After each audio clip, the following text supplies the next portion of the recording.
నాలాగే మీరు కూడా చికెన్ లవర్ అయితే ఈ డిష్ ఖచ్చితంగా ట్రై చేయాల్సిందే. అదే sweet chilli garlic chicken. So ఎలా చేసుకుందామో చూసేద్దాం వచ్చేయండి. ఫస్ట్ ఇక్కడ కొంచెం చికెన్ తీసుకున్నాను. 1 by 1 ఇంగ్రీడియంట్స్ నేను స్క్రీన్ మీద యాడ్ చేస్తాను.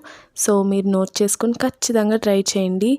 ఇదైతే కొంచెం టైం టేకింగ్ అని అస్సలు అనుకోకండి. ఈ చికెన్ అనేది కొంచెం రోస్ట్ చేసుకుంటే తర్వాత సాస్ ప్రాసెస్ అంతా చాలా ఈజీ అనమాట. ఎప్పుడు ఒకలాగే కాకుండా ఈసారి అయితే ఇలా ట్రై చేసి చూడండి. ఫుల్ స్పైసీగా అక్కడక్కడ స్వీట్గా చాలా బాగుంటుంది కదా. సో మీరు ట్రై చేసి నాకు కమెంట్ చేయండి. ఇప్పుడైతే చాలా సింపుల్ అయిన సాస్ ప్రాసెస్లో కూడా వెళ్ళిపోదాం. అండ్ మీకు ఎలాంటి డిష్ ట్రై చేయాలో నాకు కమెంట్ చేయడం మర్చిపోకండి. నేను అది ట్రై చేసి మీకు ఖచ్చితంగా చూపిస్తాను. ఈ వీడియో ఎక్కడి వరకు చూసారంటే మీకు ఎక్కడో కొంచెం టెంప్ట్ అవుతున్నారు కదా ఈ డిష్కి. ఓకే, నచ్చితే కనుక వెళ్ళి ఫస్ట్ సబ్స్క్రైబ్ చేసుకోండి అండ్ తర్వాత ఫుల్ షార్ట్ అనేది చూడండి.